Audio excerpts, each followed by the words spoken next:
Nah, baiklah Bapak dan Ibu yang dirahmati Allah, sebelum kita melanjutkan acara beranda kita pada pagi hari ini, sebagaimana yang telah kami sampaikan, insya Allah pada hari ini akan diisi oleh Ibu Dina Yulia.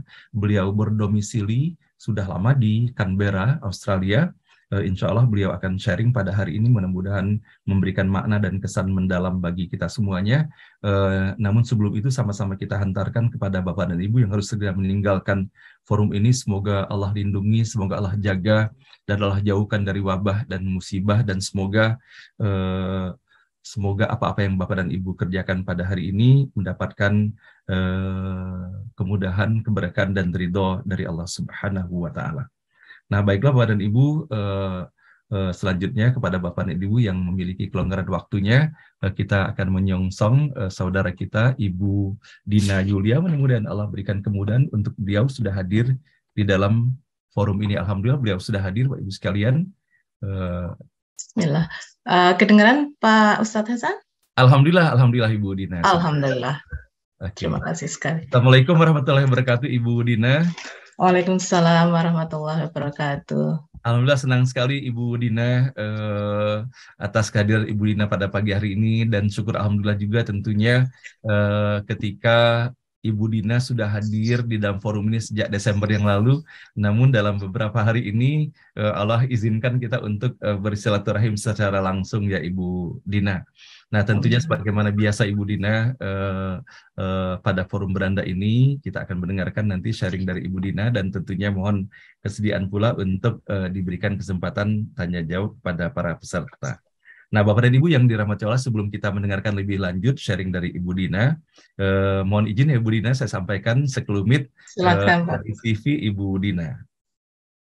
Nama lengkap Ibu Dina Yulia, beliau tempat dan tanggal lahir Tulung Agung 25 Juli. Dan kemudian beliau tinggalnya di Canberra, Australia. Dan kemudian pendidikan beliau program S1 Studi Agronomi dari Fakultas Pertanian IPB, ya Masya Allah, dekat sekali dengan Jakarta.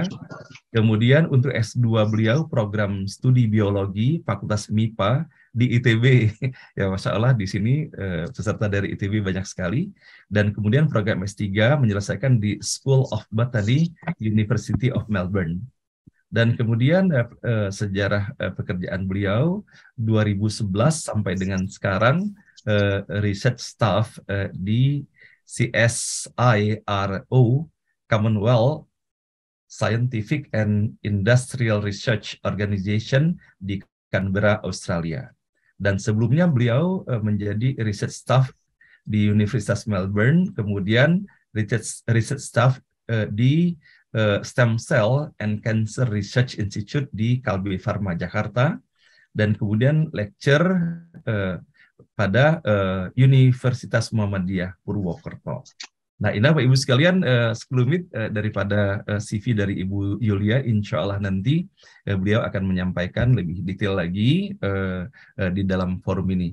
Nah, baiklah Ibu Yulia, dengan memohon lindungan, rahmat, serta bimbingan Allah Subhanahu wa Ta'ala, kami berikan kesempatan kepada Ibu Dina, dan tentunya Bapak dan Ibu ketika kita setiap pagi menelusuri ayat-ayat Allah, ya kita mendapatkan bagaimana Allah memberikan tanda-tanda pesan-pesan melalui ayatnya. Namun sesungguhnya Allah juga memberikan pesan itu tidak hanya terdapat pada ayat-ayat Al-Quran, namun Allah memberikan pesan-pesan itu pada alam semesta dan termasuk melalui apa-apa yang berlaku pada kehidupan kita semuanya. Nah pada pagi hari ini, semoga apa yang di-sharingkan oleh Ibu Dina Yulia ini, Allah berikan kesan yang sangat mendalam bagi kita semuanya, dan betapa mudahnya bagi Allah ketika Allah melembutkan hati kita sehingga kita diberikan kemudahan mampu menyerap dengan kebeningan hati kita atas apa yang di-sharingkan oleh Ibu Dina Yulia pada pagi hari ini. Baik Ibu Yulia, Ibu Dina dengan mengucapkan Bismillahirrahmanirrahim, memohon bimbingan, rahmat dan ridho Allah, kami persilakan Ibu Dina. Terima kasih Ustaz Hasan. Bismillahirrahmanirrahim. Assalamualaikum warahmatullahi wabarakatuh. Waalaikumsalam warahmatullahi wabarakatuh. Rabbi shrah li sadri wa yassir li amri wahlul 'uqdatam min lisani yafqahu qawli. Terima kasih sekali lagi kepada Ustadz Hasan atas pendahuluannya, atas introduction-nya, dan terima kasih atas kesempatan yang diberikan kepada kami untuk sharing di forum ini, forum yang insya Allah sangat diridhoi dan penuh rahmat dari Allah Subhanahu Wa Taala.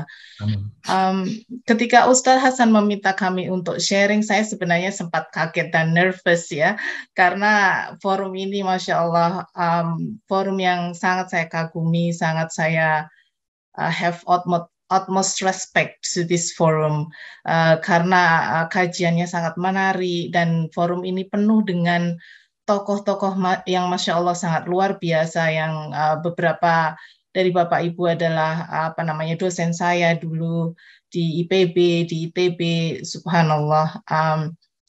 Jadi saya sangat menyenangi sekali forum ini dan forum yang saya kagumi secara pribadi. Namun saya ingat pesan Ustadz Hasan yang hampir selalu disampaikan setiap pagi, bahwa hanya Allah yang membuat semuanya ini terjadi, hanya Allah yang mengizinkan pertemuan ini, dan hanya Allah juga yang menggerakkan hati-hati kita, termasuk kita yang berada di dalam forum ini, insya Allah. Mohon izin sekali lagi kami perkenalkan diri kami sebagai tambahan dari yang sudah disampaikan oleh Pak Ustadz Hasan. Saya Dina Yulia, sekarang tinggal di Canberra. Saat ini alhamdulillah Allah memberikan kesempatan saya untuk bekerja di lembaga penelitian di Australia. So this is Australian Research Agency, seperti hanya LIPI atau BPPT ya kalau di Indonesia. Kebetulan kami tergabung di dalam grup research bioteknologi kapas. Jadi kami sendiri bergerak dalam pengembangan kualitas kapas di Australia ini. Insya Allah secara profesi, secara sosial, alhamdulillah Allah memberi kesempatan kami untuk ikut aktif dalam kegiatan keagamaan Islam di Canberra, dalam organisasi keislaman baik di komunitas Indonesia atau komunitas non-Indonesia, alhamdulillah. Selain itu juga Allah memberikan kesempatan kepada kami, ini terjadi sebelum cobaan yang kami lalui terjadi. Kami juga terlibat dalam berbagai organisasi Australia seperti Red Cross Australia atau Bernadette Kids Australia. Alhamdulillah Allah memberi kesempatan itu. Nah, pagi ini insya Allah kami akan hanya menjadi storyteller ya Ustadz Hasan. Jadi saya tidak mempersiapkan presentasi, tapi akan sharing story saja kepada Bapak Ibu sekalian. Pengalaman pribadi saya, terutama tentang cobaan yang Allah berikan kepada saya secara pribadi atau kepada kami sebagai keluarga dari bulan Januari sampai Juli kemarin ya, insya Allah sampai sekarang juga sebenarnya masih berlangsung, dan bagaimana saya juga akan sharing bagaimana Allah itu mempertemukan saya dengan forum ini, dengan NPO ini, dan bagaimana pengajian ini biidznillah telah memberikan kekuatan moral bagi saya ketika saya melalui hari-hari yang sangat sulit selama 6-7 bulan terakhir. Mohon maaf Bapak Ibu, kadang-kadang saya masih ingat sekali bagaimana forum ini sudah membantu saya menguatkan saya secara moral, dan kemudian mengisi hari-hari saya secara fisik ya, setiap hari dalam beberapa bulan di mana saya tidak bisa berbuat apa-apa lagi. Saya juga insya Allah akan menyampaikan hikmah-hikmah apa yang saya dapatkan dari cobaan yang Allah berikan itu, dan semoga sharing ini menjadi pengingat ya bagi saya secara pribadi, dan insya Allah bagi kita semua betapa nikmat Allah itu sangat luar biasa, even in the difficult time, bahwa nikmat Allah itu di sana dan pertolongan Allah itu nyata adanya dan sangat-sangat dekat.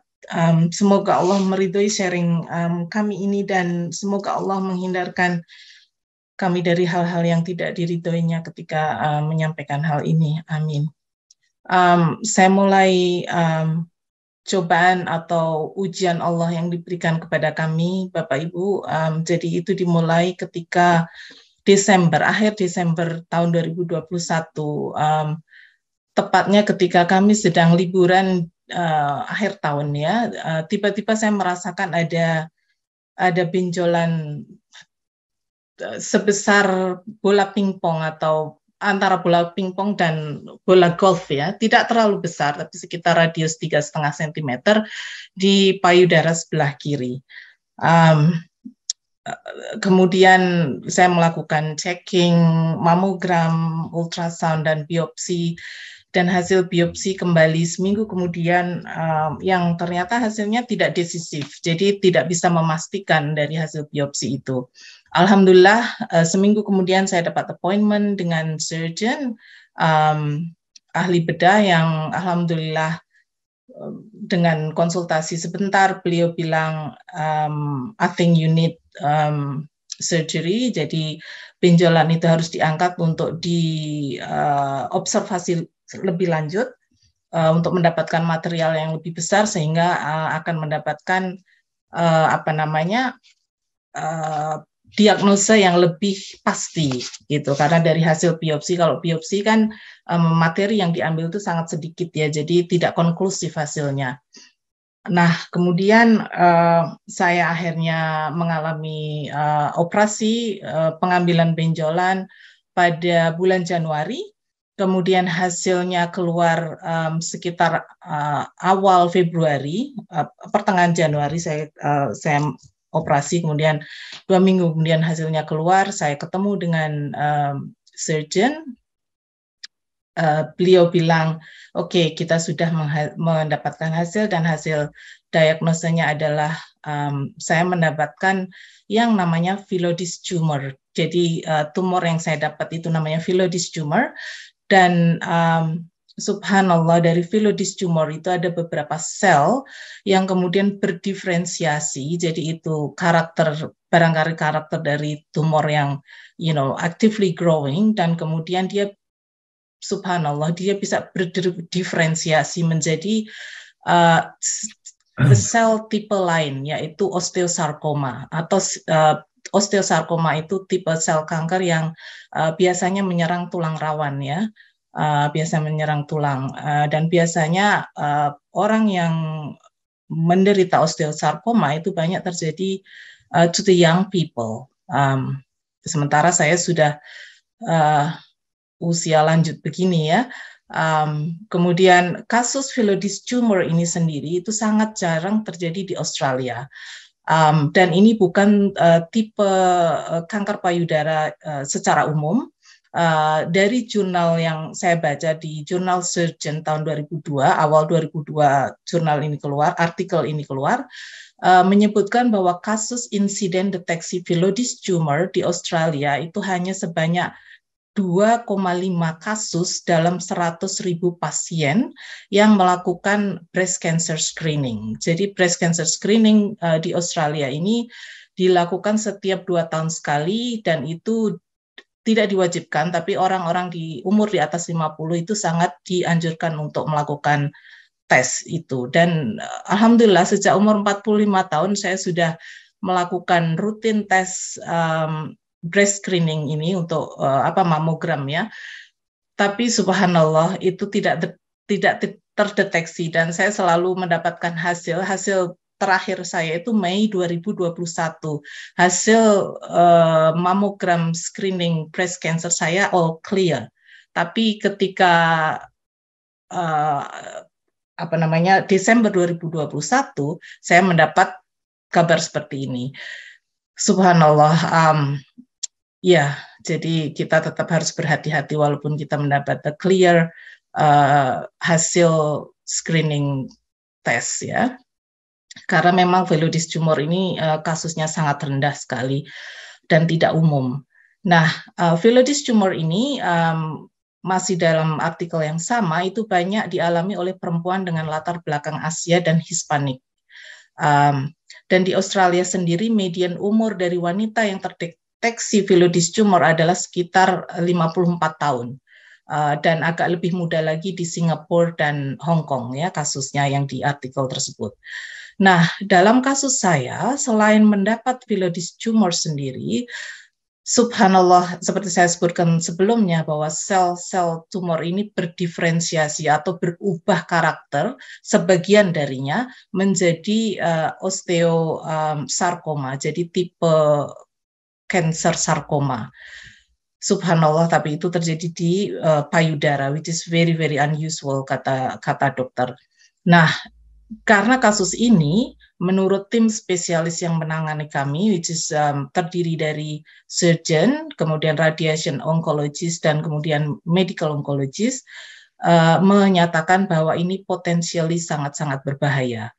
Karenanya keputusan yang dilakukan adalah saya harus melakukan mastektomi, yang kemudian diikuti oleh treatment kemoterapi, tidak radioterapi tetapi kemoterapi. Nah, proses operasi, kemudian kemoterapi dan recovery dan semuanya itu berjalan dari bulan Februari sampai akhir Juni 2022. Sementara saya dijadwalkan untuk kembali bekerja itu sekitar pertengahan Juli sebenarnya. Nah, tapi proses dari awal pengambilan benjolan dan sebagainya itu sejak Januari 2002 ini. Nah, bayangin Bapak Ibu sekalian, jadi dari bulan Januari sampai Juni itu masa di mana kita ada Ramadan, ada Idul Fitri, di mana saya waktu itu kondisinya sangat lemah, di mana ketika mendapat kemoterapi, mungkin Bapak Ibu semua sudah mendengar informasi tentang itu dari kawan atau dari saudara yang pernah mengalami, bahwa ketika kita mendapat kemoterapi, imun sistem kita itu sangat-sangat lemah, di mana saya pribadi tidak boleh ketemu dengan orang karena kita gampang sekali mendapat infeksi ketika imun sistem kita itu sangat rendah. Jadi ketika Ramadan, ketika Idul Fitri di mana orang pada berkumpul, subhanallah saya hanya di rumah sendirian Bapak Ibu. Saya di rumah di kamar sendirian. Jadi hari-hari itu saya lalui hanya dari kamar mandi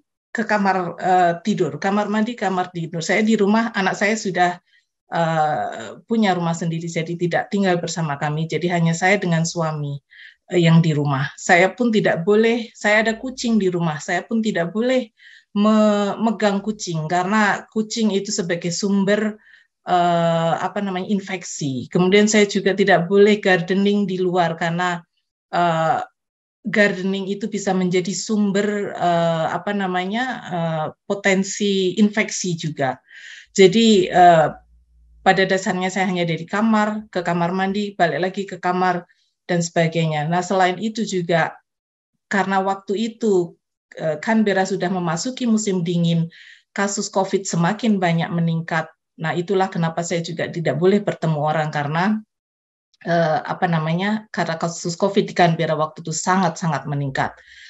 Nah, alhamdulillah waktu terlalui sampai bulan akhir Juni, kemudian saya sudah mulai siap-siap untuk kembali bekerja. Jadi transisi saya disarankan untuk mulai keluar, ya awal bulan Juli itu saya sudah bisa mulai keluar, kemudian mulai bisa ketemu orang.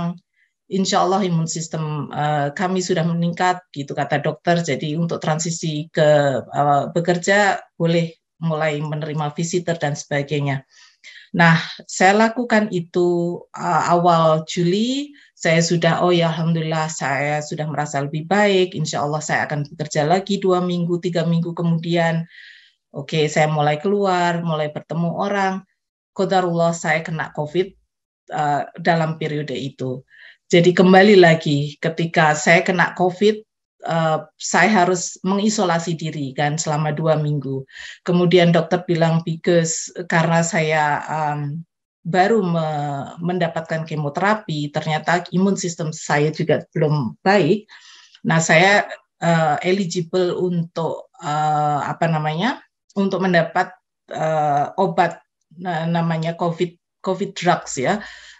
Jadi di sini kalau kena COVID kita dibiarkan saja tidak dibiarkan ya, maksudnya mengisolasi diri tanpa obat. Tetapi karena saya termasuk imunosuppress, karena saya baru mendapat kemoterapi, imun sistem saya turun, saya boleh mendapatkan obat yang disubsidi dari pemerintah. Alhamdulillah saya mendapat obat itu, kemudian alhamdulillah saya tidak perlu dikirim ke rumah sakit. Alhamdulillah dalam seminggu saya sudah membaik. Ketika saya membaik, qadarullah suami saya kemudian kena COVID. Karena dia satu-satunya yang memelihara saya ketika saya sakit, jadi akhirnya dia terkena COVID dari saya. Subhanallah, jadi itu terjadi sampai akhir Juli atau sampai minggu ketiga Juli ya, akhir Juli sekitar itu. Alhamdulillah akhirnya kami berdua sehat dan kemudian dengan proses pelan-pelan akhirnya saya bisa kembali bekerja di awal bulan Agustus kemarin, alhamdulillah. Nah, di periode COVID itu juga ketika kita mendapatkan another festival Idul Adha, kami juga tidak bisa keluar rumah, di mana orang pada having celebration, kita stuck di rumah, tidak bisa ngapa-ngapain, tidak bisa bertemu orang. Subhanallah, this year has been so challenging bagi saya dan suami saya, alhamdulillah. Nah, basically itu cobaan yang kami lalui, Bapak Ibu sekalian. Nah, sekarang saya ingin bercerita bagaimana NPO ini, bagaimana Allah mempertemukan saya dengan NPO dan bagaimana NPO ini menguatkan saya di hari-hari yang penuh tantangan. Alhamdulillah. Jadi seperti Ustadz Hasan sebutkan di awal, pada bulan Desember 2021 itu dalam pembicaraan yang santai seperti santai begitu, saya ketemu teman saya bilang, Mbak, ada pengajian yang bagus sekali, run every day, kemudian membernya adalah orang-orang para senior berkaliber berat di Indonesia. Mereka orang-orang yang sangat high quality dan kemudian kajiannya sangat menarik, Masya Allah. Kemudian dia adalah orang yang mengirim link ke saya setiap hari dari bulan Desember itu. Kemudian saya join, alhamdulillah bulan Desember itu, kemudian ya sampai sekarang, alhamdulillah. Mungkin beberapa orang bilang ini coincidence ya Bapak Ibu. Ini coincidence aja kamu joining Desember, kemudian dapat cobaan setelah itu. Tetapi bagi saya pribadi percaya bahwa Allah memang mentakdirkan saya bertemu dengan forum ini di saat-saat yang sangat-sangat tepat. Saya percaya sekali bahwa Allah is the best planner and He's the best knowing. Jadi saya percaya sekali bahwa Allah memang mentakdirkan saya untuk bertemu Bapak Ibu sekalian, bertemu Ustadz Hasan di forum ini, alhamdulillah.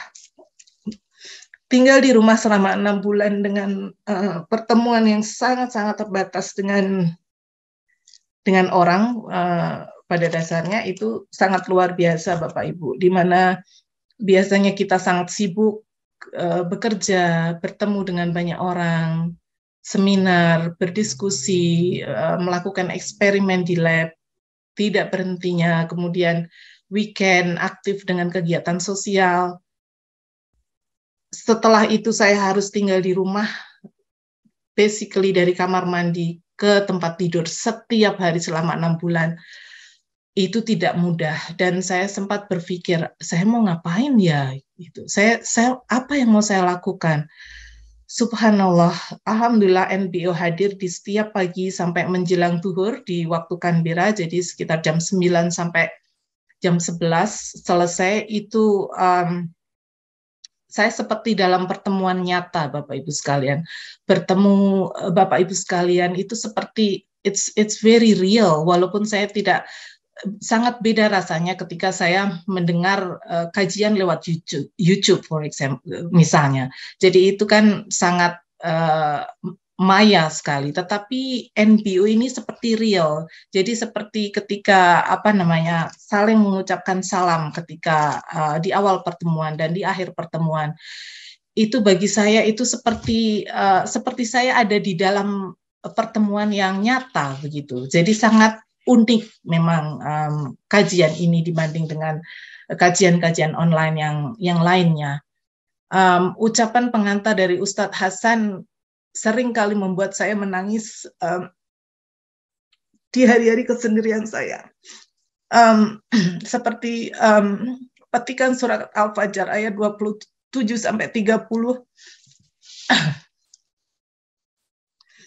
yang kemudian saya sendiri menjadi hafal, itu menjadi pengingat, ayat ini menjadi pengingat terbesar bagi saya.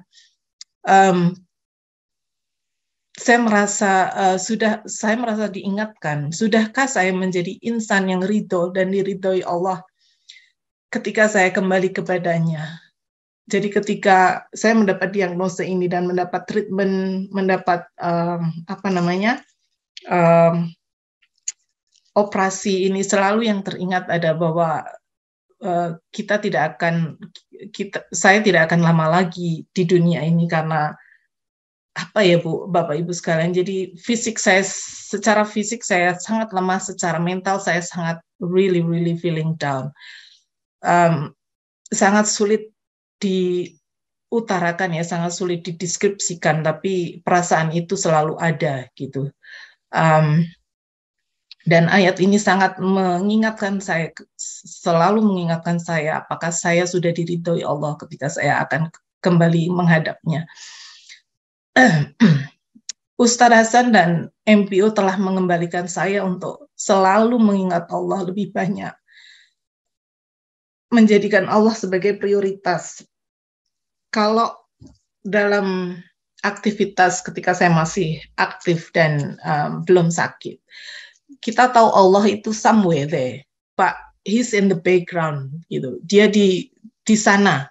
Tapi ketika sakit dan mengalami ujian seperti ini, itu Allah itu di depan saya. Allah melihat, dan kemudian saya seperti flashback ya Bapak Ibu. Jadi dengan reminder dari Ustadz Hasan dan MPO ini, itu seperti flashback. What did I do before? Kenapa saya tidak pernah melihat Allah itu benar-benar di depan saya? Saya melihat Allah itu seperti di background saya. Di depan saya itu kerjaan saya, di depan saya itu seminar, di depan saya itu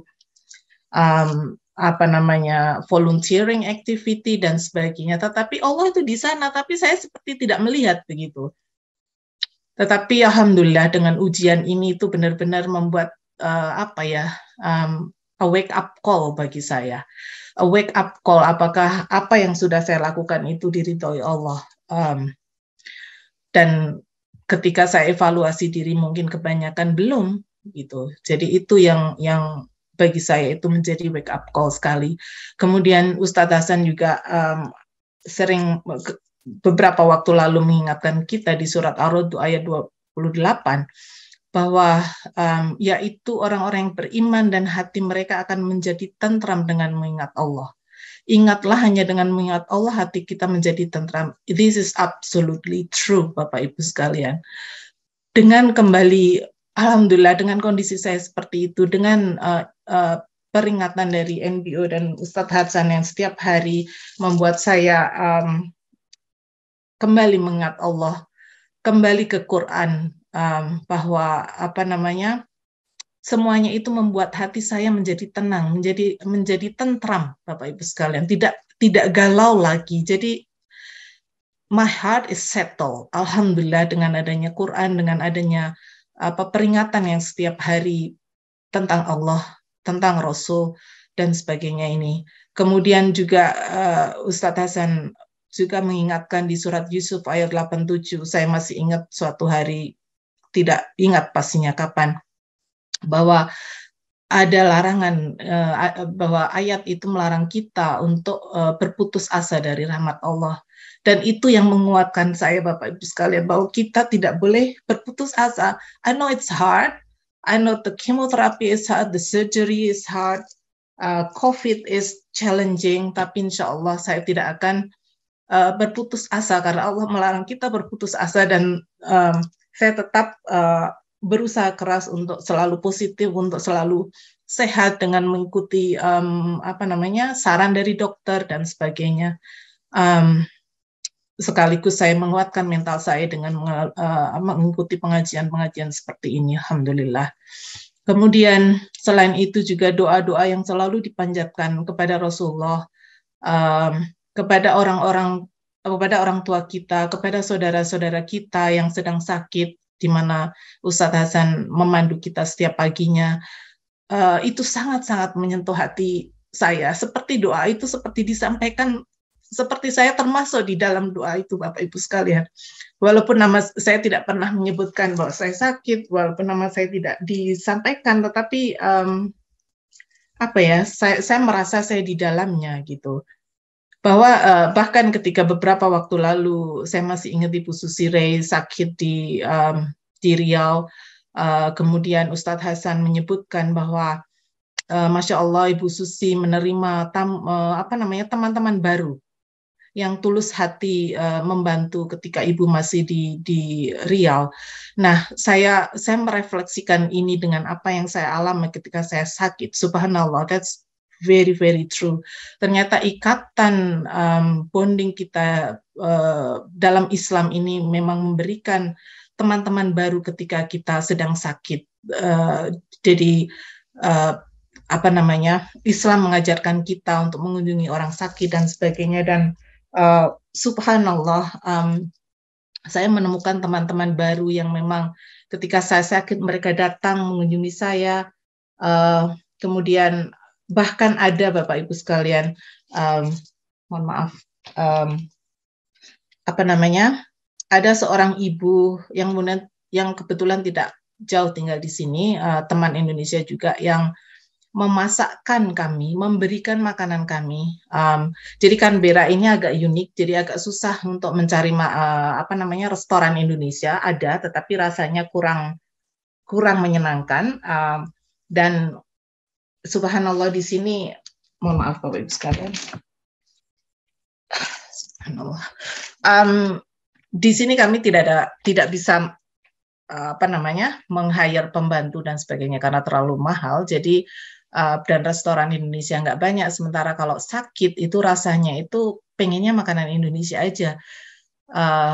Makanan sini itu rasanya nggak tahu, saya tidak bisa makan aja ketika saya sakit itu. Jadi itu yang orang bilang, when we are unwell, we come back to our comfort food, our childhood food dan traditional food. Subhanallah, ketika saya sakit itu ada salah satu teman yang memberi makanan kami itu setiap minggu. Makanannya enak dan ibu ini terkenal pandai sekali memasak. Setiap minggu, every weekend, for 12 weeks, tidak berhentinya beliau itu mengirim masakan kepada kami. Subhanallah, sehingga suami saya tidak harus memasak, sehingga saya mau makan dan bisa bisa mengikuti kemo. Karena kalau kemoterapi itu setiap minggu sebelum kemo kita itu dites darahnya. Kita harus melewati certain quality untuk bisa menerima kemo berikutnya. Nah, dokter onkologi saya bilang you have to eat. Kalau nggak makan katanya itu kamu tidak akan memenuhi quality darah untuk mengikuti kemo berikutnya. Efeknya kemonya akan di-delay. Kalau kemonya akan di-delay itu akan berbahaya karena cancer cell mungkin bisa growing faster dan sebagainya. Jadi you have to eat untuk bisa mendapatkan kualitas darah yang bagus, kemudian treatmentnya berjalan sesuai yang direncanakan. Jadi Masya Allah, teman-teman baru yang kami temukan ketika kami sakit, tidak hanya dari teman-teman di Indonesia, kemudian ada juga teman-teman dari negara lain yang alhamdulillah kita bersama-sama dalam aktivitas sosial, dari Arab, dari Turki, dari Mesir, berkunjung. Tentu ketika saya sudah kuat, mereka datang dan berkunjung. Kemudian juga alhamdulillah teman-teman non-muslim juga ketika mendengar saya sakit, teman-teman kantor mengirim bunga, mengirim whatever that they can send to me. Makanan tidak, karena saya bilang saya tidak bisa makan makanan Australia. Saya bisanya makan Indonesia, akhirnya mereka juga tidak bawa karena mereka tidak bisa masak makanan Indonesia. Alhamdulillah tetangga kami juga baik yang mendengar saya sakit, karena Saya pernah harus dibawa emergency, jadi ada ambulan datang, mereka akhirnya wondering why Dina has emergency car, dipanggil, kemudian nanya ke suami, dan saya juga cerita kalau saya I have been unwell, kemudian mereka mengirim bunga, subhanallah, jadi nikmat itu rasanya Bapak Ibu sekalian. Nah, saya pikir itu saja yang ingin saya sampaikan sebelum saya akhiri. Jadi pada dasarnya hikmah dari cobaan yang kami lalui ini Bapak Ibu,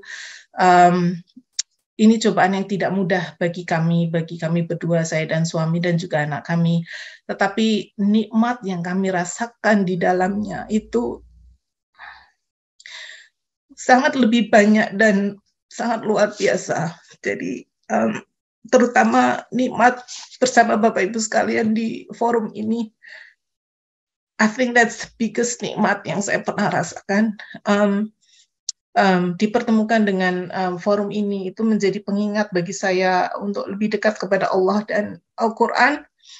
Kemudian juga cobaan ini membuka mata saya ya bahwa orang-orang di sekitar kami, terutama suami saya sebagai primary carer, kadang-kadang saya memang terus terang Bapak Ibu mungkin dosa saya juga banyak, terutama ke suami. Kadang-kadang kita kalau independent woman, saya tidak generalizing, ini saya hanya untuk pribadi saya, itu kadang-kadang melupakan gitu ya. Oke, ya ada suami di situ, cuman kadang-kadang kita pergi sendiri, kadang-kadang ya begitulah. Tapi melihat suami saya sangat caring selama saya sakit, ini membuka mata saya bahwa he's the good one. Jadi Allah memang menjodohkan saya dengan beliau for a reason gitu. Jadi ada alasannya. Dan saya melihat bagaimana sabarnya suami saya ketika saya sakit, dan saya sudah wanti-wanti, kalau kamu pergi, kalau kamu kerja harus hati-hati pakai masker, jangan sampai kena COVID. Ketika saya masih kemoterapi, dia tidak kena COVID, alhamdulillah dia menjaga, dia malah kena COVID karena saya kena COVID. Jadi dia kena COVID dari saya, bukan karena dia yang tidak hati-hati. Subhanallah. Dan juga teman-teman, itu merupakan nikmat yang luar biasa. Menyadarkan kami, saya sebagai pribadi Bapak Ibu, cobaan ini menyadarkan saya bahwa we are nothing, we are so weak sebagai manusia. Allah is the one who is capable. Hanya Allah yang bisa membuat kita jadi apa aja. Sebelumnya alhamdulillah saya sehat, diberi kekuatan untuk bekerja, beraktivitas sosial dan sebagainya. One day I'm so healthy and the other day that's it. Saya hanya bisa dari kamar mandi ke kamar. Jadi saya merasa bahwa manusia adalah makhluk yang sangat lemah ya, seperti kena COVID langsung the world stops hanya karena virus yang sangat kecil. Subhanallah. Memang Allah Maha berbuat segala sesuatu dan kita sangat lemah. Semoga sharing ini bermanfaat, dan saya pribadi mohon maaf sebesar-besarnya jika banyak salah kata, dan mohon maaf saya sering menangis kalau cerita seperti ini, terutama dengan dengan forum ini yang sangat dekat di hati saya.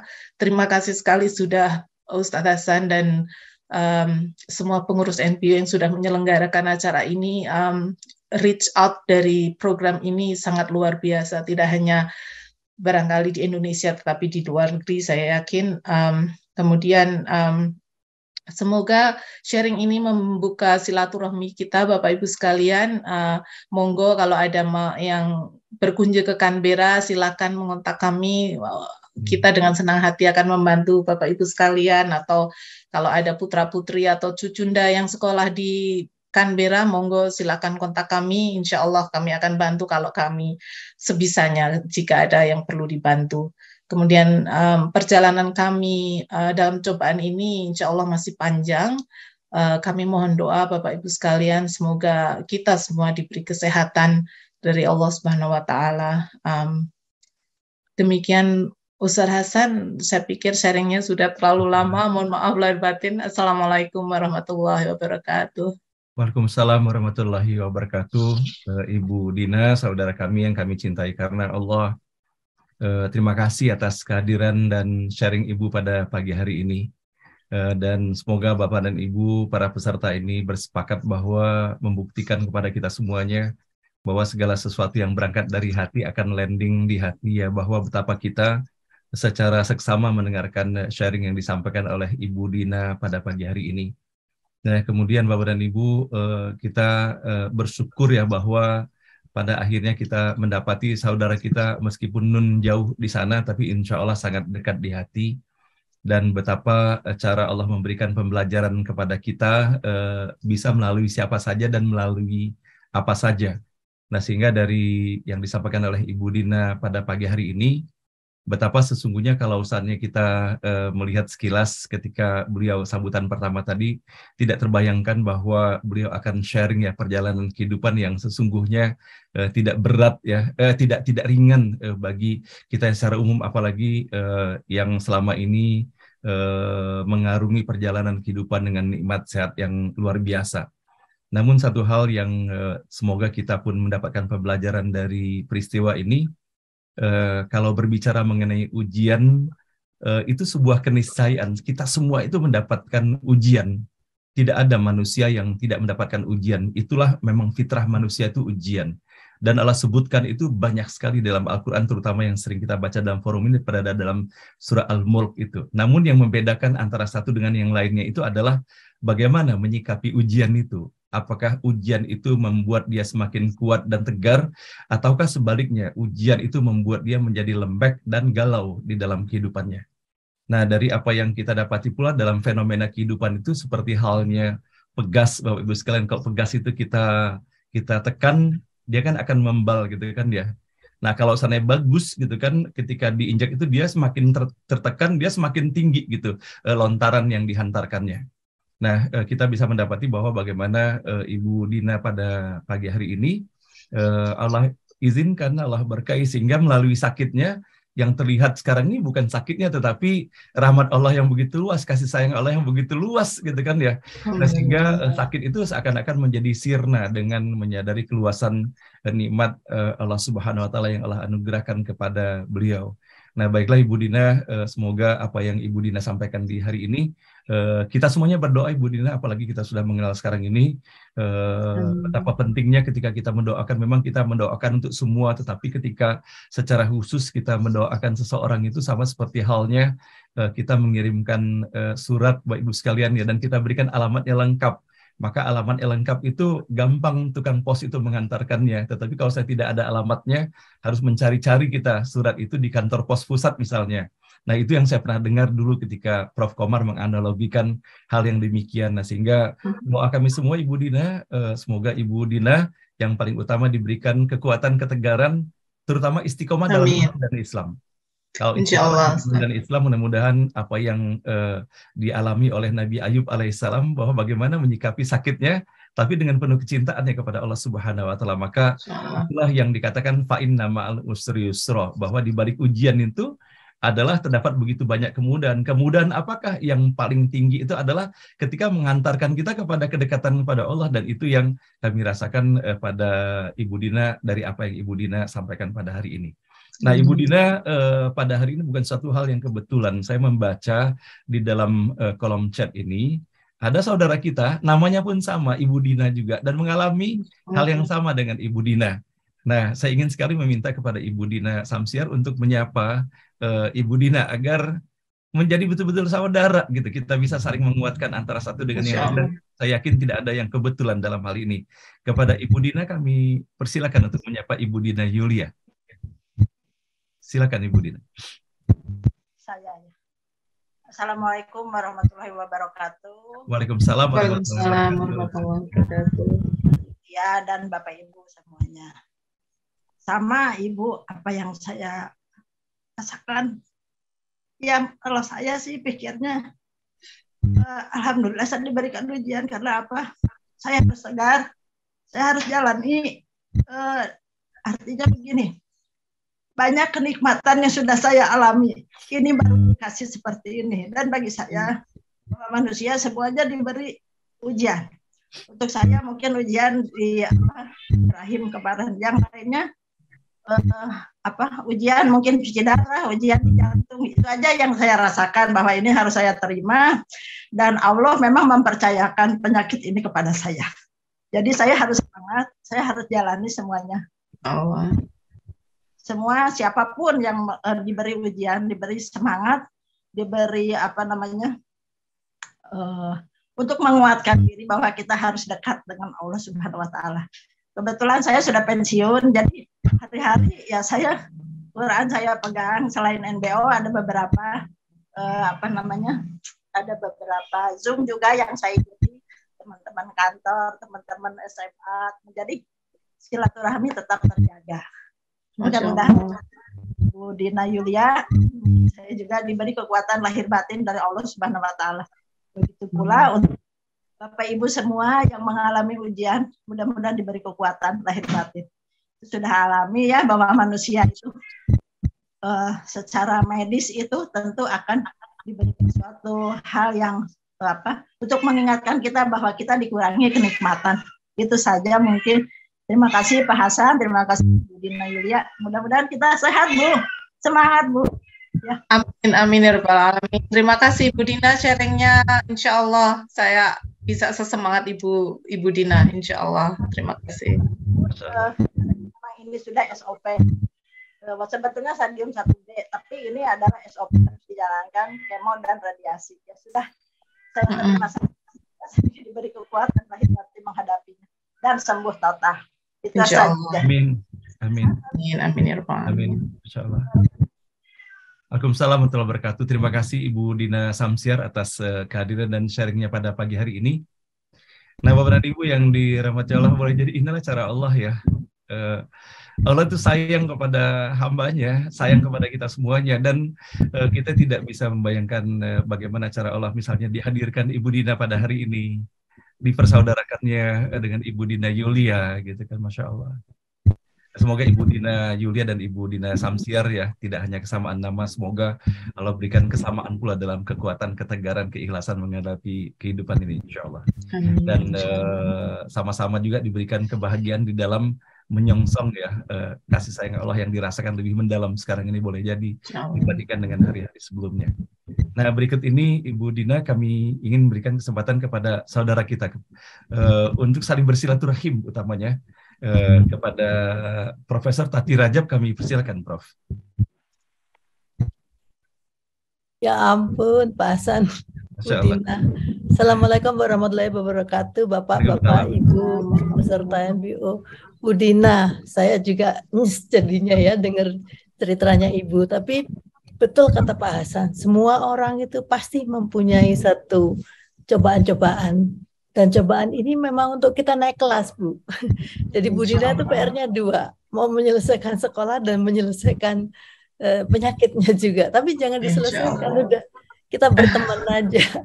Alhamdulillah dengan kita berteman dengan penyakitnya kita, ya udah kita memang jalankan saja seperti apa halnya, seperti itu, dan ya dinikmati saja. Tapi memang saya hanya bisa bicara pada waktu sekarang ya, mungkin pada waktu hari hanya atau deket-deket ke sana itu, aduh kenapa begini, tapi nggak boleh aduh-aduhan juga. Kita semua sama Bu, saya rasa PR-PR kita semua, Pak Hasan tadi udah menyampaikan, pasti diberikan PR itu rezeki buat kita. Jadi alhamdulillah Bu Dina sudah bisa lewat, dan ini nanti ke depan juga kita akan lebih ringan gitu ya, mudah-mudahan dengan sharingnya Ibu itu bisa menginspirasi banyak sekali teman-teman yang lain yang belum sempat, belum mau bicara, tapi itu oh iya ya, kenapa saya menyikapinya begini, mestinya seperti yang lain gitu. Benar-benar Bu Dina, mantap, semangat ya. Oh, terima kasih sekali Bu Tati, Masya Allah. Sama-sama.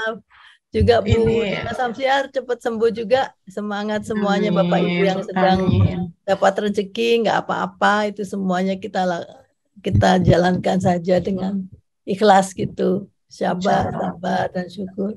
Mungkin begitu Pak Hasan, terima kasih Pak Hasan, Bapak Ibu semua. Sehat selalu, semangat selalu. Insya Allah. Terima kasih Bu Tati. Terima kasih Prof. Tati atas motivasi yang diberikan ya, bukan hanya untuk Ibu Dina ya, tetapi juga untuk kita semuanya. Dan ketika kita berbicara mengenai ujian ini bukan hanya mengenai ujian sakit secara fisik, tetapi sebetulnya yang lebih waspada lagi adalah sakit yang ada di hati.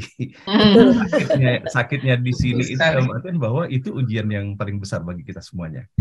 Nah, Bapak dan Ibu yang dirahmati Allah, ingin saya membacakan dari Pak Hajat Santoso pada jam 7.04. Assalamualaikum warahmatullahi wabarakatuh. Masya Allah, perjuangan Ibu sangat kami kagumi. Bagaimana Ibu bisa mengatasi tekanan tidak nafsu makan saat kemoterapi? Itu satu. Dan saya ingin memadukannya dengan pertanyaan yang disampaikan oleh Bapak Kunto pada jam 7.08. Bagaimana Ibu sebagai seorang researcher sekaligus muslimah dalam memaknai ujian sakit ini yang dialami, apakah itu kanker ataukah COVID, khususnya dari perspektif sains dan Islam. Lesson learned apakah yang urgent bagi kita untuk peningkatan kualitas beragama Islam? Masya Allah, berkualitas sekali pertanyaannya, jadi deg-degan ini. Untuk yang pertama, mohon maaf Bapak, dari pertanyaan dari Bapak Hajat. Pak Hajat, bagaimana strategi untuk mengatasi tidak ada nafsu makan? Masya Allah, ini pertanyaan yang very real ya Pak ya. Saya untuk kemo pertama itu kami berdua, saya dan suami itu masih bingung ini cara bagaimana menavigasi ya, bagaimana mengatasi ini. Karena walaupun kita sudah ada kasih obat ya untuk anti nausea, anti apa namanya pengen muntah itu, tetapi tetap namanya nafsu makan itu menjadi apa, losing appetite itu bagian dari efek samping obat yang saya dapat juga. Kayaknya most chemotherapy drug selalu punya efek seperti itu. Nah, saya tekniknya simple aja Pak, seperti anak TK. Jadi saya Google, saya lihat makanan-makanan Indonesia tuh yang bisa menimbulkan apa namanya nafsu makan saya. Nah ini seperti, jadi biasanya saya 3 hari, 4 hari itu benar-benar seminggu lah. Barangkali itu nafsu makan tuh rendah sekali. Nah kemudian saya lihat, bilang suami, oh saya kayaknya pengen ini. Tapi saya dalam kepala saya juga harus secara sadar, saya tidak bisa membiarkan saya tidak mau makan. Saya harus makan karena badan saya akan lebih buruk kalau saya tidak makan. Jadi sedikit-sedikit saya makan. Jadi caranya lihat-lihat itu, saya bilang ke suami, oh saya kok pengen ini. Nah kondisi saya itu seperti kayak orang ngidam itu Bapak. Jadi ketika saya pengen nih, one day saya pengen sup ini adanya di agak jauh berapa kilometer gitu dari rumah ya, tapi cepat sih 20 menit driving gitu. Terus suami saya bilang, kamu nggak ada yang deket-deket sini? Enggak, saya pokoknya pengen sup ini. Nah dibelikannya dia jauh, padahal itu mau Jumatan juga, jadi dia jauh beli. Jadi suami saya itu selalu mengambil libur Bapak Ibu sekalian seminggu ketika saya dapat kemo. Jadi seminggu dia libur, minggu kedua ketiga baru dia masuk. Karena minggu pertama setelah kemo, jadi kemo hari ini seminggu itu saya selalu very flat ya, jadi saya makan juga harus dibawa ke kamar dan sebagainya, saya nggak bisa ke ruangan lain. Nah suami saya belikan itu 20 menit sudah, begitu dibelikan itu saya makannya cuma 1-2 sendok aja, saya bilang, suami saya bilang, sudah katanya, iya sudah, udah seperti orang ngidam, itu ketika appetite saya turun. Nah kemudian tapi tetap saya harus makan sedikit-sedikit walaupun saya nggak suka, tetapi alhamdulillah jadi biasanya hari ke-6 setelah kemo atau minggu kedua itu saya sudah mulai sedikit-sedikit saya sudah mulai mau makan. Nah itu ketika saya mengenjot apa namanya makanan yang lebih baik, yang banyak sayur, yang ini gitu. Nah minggu ketiga itu alhamdulillah sudah seperti normal. Minggu ketiga normal, makan banyak, minggu keempat udah mulai kemo lagi. Jadi saya mendapat kemo itu setiap 3 minggu sekali. Begitu Bapak, mudah-mudahan saya menjawab pertanyaan. Memang sulit sekali bagaimana menimbulkan nafsu makan, tapi yang saya lakukan adalah googling, melihat makanan-makanan Indonesia yang saya inginkan begitu. Kemudian pertanyaan dari Pak Kunto ya, yang kedua, Bapak, bagaimana saya menyikapi penyakit yang saya punya sebagai researcher dan muslimah. It's very challenging, Bapak. Jadi sebagai researcher sendiri, saya itu karena kita semua diajarkan untuk curious ya, being curious, wanting to know what I have. Jadi ketika saya mendapat diagnosa pertama itu saya searching, saya baca banyak apa itu Phyllodes tumor dan sebagainya. I was so curious to know Phyllodes tumor itu apa, trennya gimana. Saya join grup internasional yang mempunyai Phyllodes tumor. Ada Facebook page ya Pak ya. Kemudian saya join Breast Cancer Network Australia dan sebagainya untuk tahu lebih banyak dari segi saintifik. Tapi kemudian ada masa di mana kemudian saya sempat setiap diskusi dengan onkologis atau dengan surgeon itu saya banyak pertanyaan. Terus saya list, jadi ada pertanyaan teori dari segi sains, ada pertanyaan praktis. Termasuk saya bawa paper baru yang saya temukan itu saya bawa saya bawa ke dokternya. Termasuk salah satu dokternya juga bilang, wah ini new paper, ini kita belum tahu, so this is good for our reference katanya. Jadi saya baca-baca banyak, saya tanya ke dokter, cuman kadang-kadang ada one stage di mana saya berhenti itu Bapak, karena it's not useful for me untuk bisa menerima apa yang saya dapat. Akhirnya saya pada stage di mana perhaps ini Allah yang membuat saya begini. It's no point bagi saya untuk terus mencari informasi mengapa saya dapat ini. Misalnya saya dapat it could be dari makanan, it could be dari penyakit. Karena understanding tentang cancer ini kan belum komplit ya. Jadi pengetahuan tentang cancer itu belum komplit. Apalagi jenis cancer itu bermacam-macam.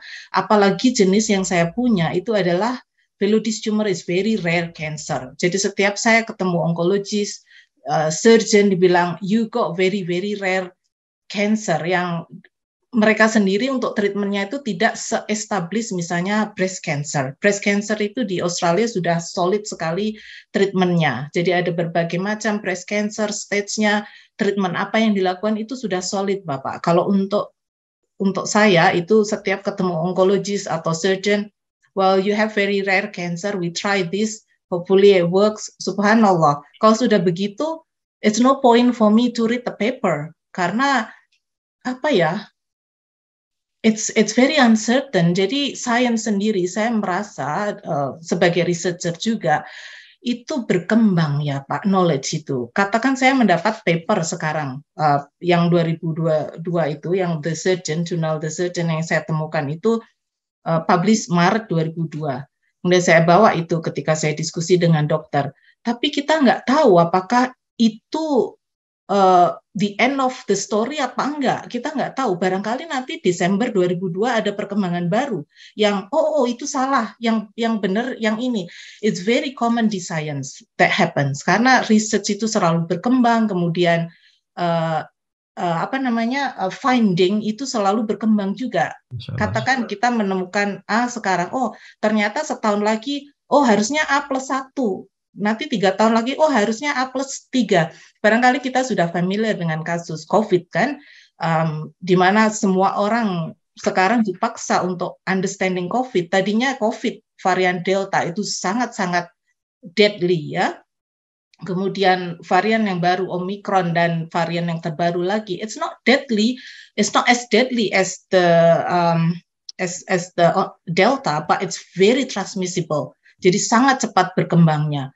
Tapi at least dia tidak orang yang terkena itu tidak separah kena Delta misalnya. Jadi begitulah Bapak Ibu sekalian. Jadi sains itu sangat berkembang dan bagi saya kalau saya menemukan paper Maret 2002, and then what next? Jadi saya kemudian berpikir, subhanallah, and then this is no point for me to keep asking questions. Itu malah seperti menurunkan kerelaan saya mendapat cobaan ini dari Allah, Bapak Ibu sekalian. Jadi saya lebih baik saya switch mind bahwa I got this. Seperti Ibu Prof Tati bilang tadi, we have to accept this. I know I don't like it, but I have to accept it. Perhaps this is cobaan dari Allah, dan kita harus bersyukur, nikmat kita, fokus ke nikmat yang kita dapat. Saya mendapat NPO yang sangat lebih menenangkan daripada saya membaca paper tentang velloides tumor atau osteosarkoma misalnya. Itu lebih membuat saya kayak deg-degan ya Pak, nervous gitu. Sementara yang saya perlukan adalah ketenangan diri, mind yang positif untuk recovery saya juga. Jadi barangkali itu Bapak yang bisa saya sampaikan ya, mudah-mudahan menjawab pertanyaan Bapak. Masya Allah. Terima kasih Ibu Dina. Dalam sekali yang Ibu sampaikan ya pada pagi hari ini menjawab pertanyaan Pak Kunto ya. Bahwa betapa banyak sekali kita disibukkan pada tatanan cabang ataupun ranting ya, sementara kita lupa bahwa yang kita harus ketahui itu adalah akarnya sebetulnya. Dan ketika kita mendengarkan yang disampaikan oleh Ibu Dina pada hari ini bahwa betapa rentannya kalau seandainya hanya mengandalkan kepada ranting dan cabang itu yang bisa berubah setiap saat, ada arah angin pun bertiup akan berubah lagi. Tetapi ketika sampai pada pondasinya, pada akarnya, dan terhantarkanlah kepada nilai tauhid, dan maka ketenangan itulah yang terjadi. Masya Allah. Betul sekali, Ibu Pak. Dina, saya ingin sekali mempersaudarakan ya kita semua ya dalam forum ini. Saya ingin sekali ada dua peserta yang rasanya pas sekali kalau seandainya mereka berbicara di forum ini. Kepada Ibu Yusnindar Rahman kami persilakan. Ya, silakan Ibu Yus. Iya, maaf saya nggak pakai earphone, jadi mungkin suara saya tidak begitu jelas Ibu Yus. Assalamualaikum warahmatullahi wabarakatuh. Waalaikumsalam warahmatullahi wabarakatuh. Alhamdulillah saya sangat bersyukur bisa kenal dengan Ibu Dina Yulia ya. Sangat apa yang dengan kami, banyak sekali kami bisa belajar dari pengalaman Ibu menyikapinya, dan bagaimana usaha Ibu untuk mendapat kesembuhan dari penyakit yang qadarullah diberi oleh Tuhan. Mengingat atau mendengar pengalaman Ibu Aulia, Ibu Dina Aulia, Dina Yulia, saya juga jadi membawa ke diri saya sendiri begitu, karena more or less probably we have the same problem, but probably different diseases yang kita dapatkan, tapi memang kita sebagai manusia juga yang sudah diberi kemampuan untuk berpikir dan kemampuan untuk mengenal Allah ya kita harus pergunakan kemampuan itu sehingga kita menemukan the silver lining ya di balik itu semua, apa manfaatnya buat kita, kenapa Allah memberi kita cobaan atau tanda kasih sayang Allah kepada kita, kenapa kita diberi itu gitu. Saya juga kebetulan punya masalah. Yang pertama tadinya lambung, Ibu Dina. 4 tahun saya bermasalah dengan lambung. Setiap bulan saya mengunjungi dokter. Tapi qadarullah setelah saya mengikuti NBO ya, yang telah membukakan wawasan saya, yang telah memberi saya semacam hikmah, rahmat, sehingga saya itu terbuka hati saya bahwa Allah selama ini sudah sangat-sangat menyayangi kita gitu. Ternilai rahmat yang kita ada Allah, dan ini sebetulnya hanya sedikit saja cobaan dari Allah. Sehingga saya itu mencoba ya dengan join NBO itu saya ikuti setiap kajian-kajian dari Ustaz Hasan, membaca Al-Quran, lalu dari para pakar yang luar biasa hebat-hebatnya. Jadi buat saya itu luar biasa, sangat membuka tentang agama yang baru-baru. Nah, saya sadari itu lambung saya yang saya alami selama secara sepil gitu. Saya enggak yang pesimis, dokter mengatakan ibu harus sabar berobat, ini pengobatannya agak lama. Nah, coba jadi saya ikuti aja apa kata dokter. Pada suatu ketika ibu akan sembuh asal ibu hati-hati minum obat, apa yang saya katakan ibu jalani. Saya jalani semua ibu. Bersamaan dengan itu saya ikut NBO, banyak membaca Al-Quran, sholatnya lebih rajin, ya mungkin Ibu Dina tidak tahu bagaimana kadar agama saya sebelumnya begitu. Tanpa saya sadari itu saya satu tahun lebih mengikuti NBO, lambung saya hilang sama. Saya tidak tahu apa penyebabnya. Nah, lalu ini mungkin saya ulang lagi, tapi mudah-mudahan bermanfaat untuk ibu-ibu yang lain. Setelah saya mendapat artikel di mana ketika kita membaca Al-Quran dengan keras, itu gelombang suaranya akan masuk ke dalam kuping kita, dan itu akan kuman-kuman penyakit, bahkan kanker sekalipun. Memang saya lakukan Ibu Dina, sehingga sekarang saya sudah free dengan masalah lambung saya. Tapi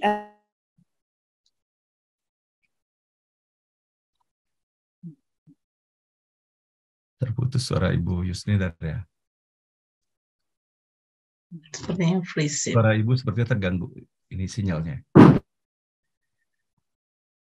Baik, Bapak dan Ibu sepertinya ada gangguan. Ibu Yusnidar, suara Ibu terputus tadi.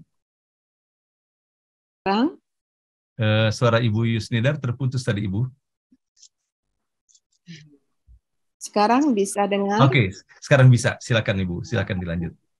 Saya mendapat ini osteoporosis di lumbal 3 yang sudah sangat tipis bantalannya, tetapi lumbal 1, 2, 4 dan 5 itu sudah ada prosesnya dan sudah. Apa yang terjadi? Pertama kali saya pernah mendapat kram lumbalnya, harus diurut ke dokter, dan selama saya pakai walker nggak bisa saya jalan normal.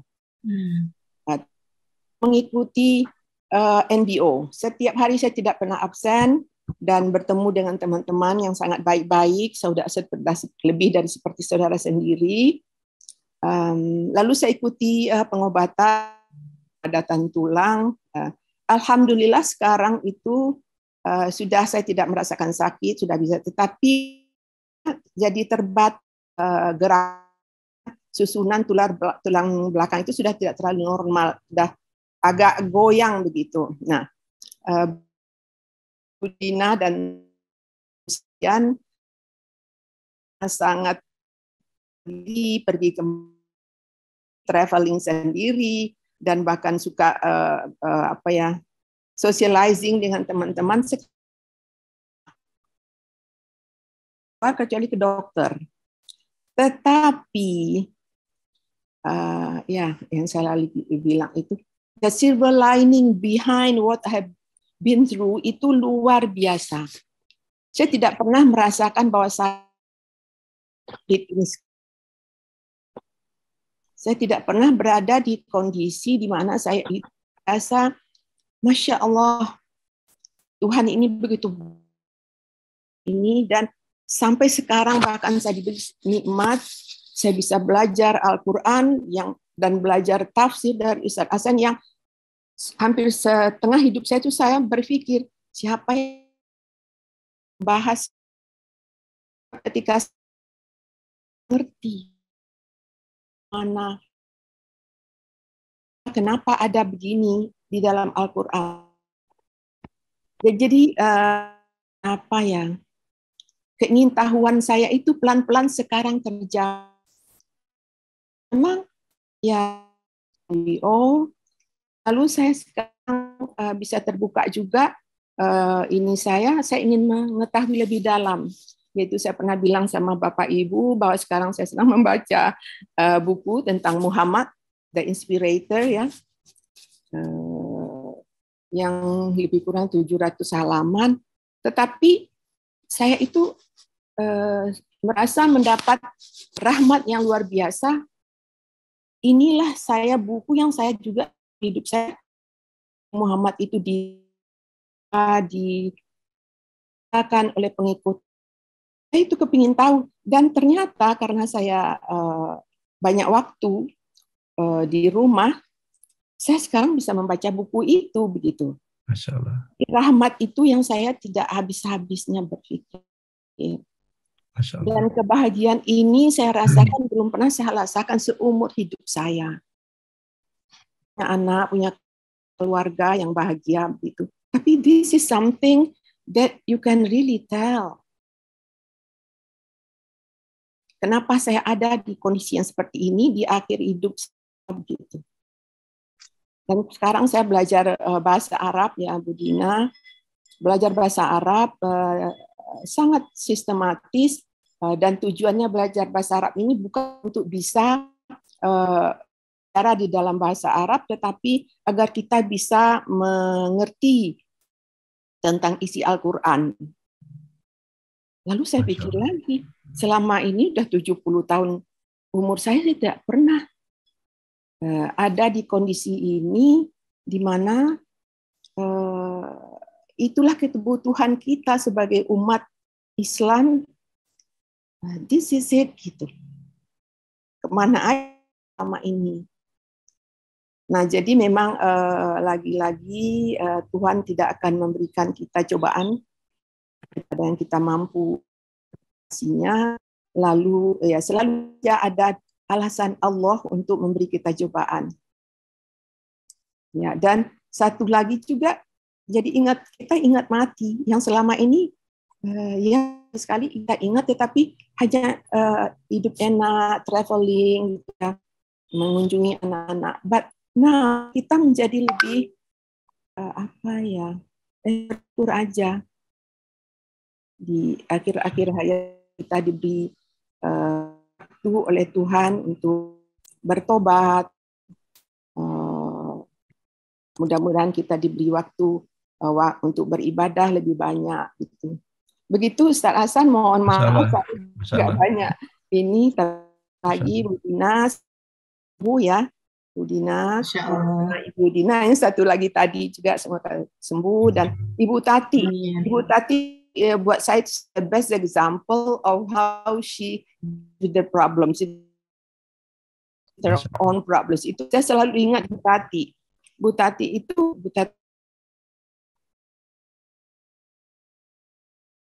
terputus suaranya, Bu. Baik, Bapak dan Ibu, sepertinya terganggu audionya di tempatnya Ibu Yusnidar. Iya, Pak. Terganggu di audio. Ya, baik. Baik, Bapak Ibu yang dirahmati Allah, luar biasa yang disampaikan oleh Ibu Yusnidar pada pagi hari ini.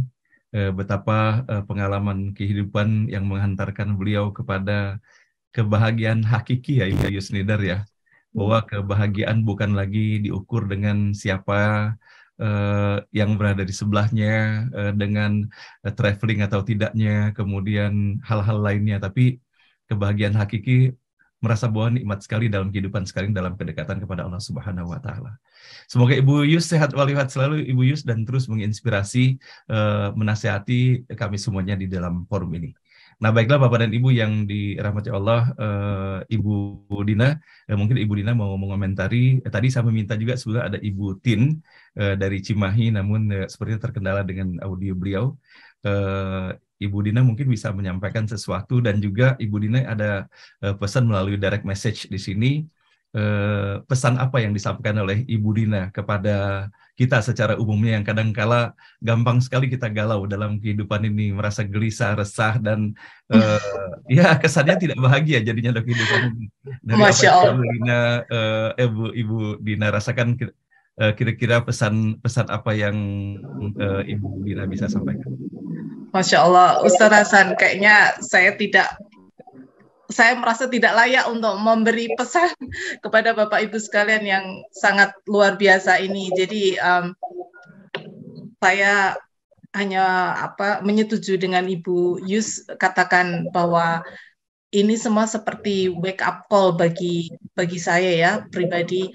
Saya hanya bisa menuturi ya, menasihati diri saya sendiri, Bapak Ibu sekalian. Saya yakin Bapak Ibu sekalian sudah sangat lebih Bapak Ibu sekalian yang perlu menasihati saya. Saya tidak pantas rasanya untuk menasihati Bapak Ibu sekalian, tapi satu yang saya pegang bahwa betul sekali Ustadz Hasan, bahwa yang menentamkan hati ini hanya kembali kepada Allah dan Al-Quran. Dan betul sekali barangkali hadis atau ayat di Al-Quran bahwa Al-Quran itu sebagai pengobat ya, pengobat hati kita. Dan kami di sini di Australia ini kalau sebagai penderita kanker itu selalu sudah ada fasilitas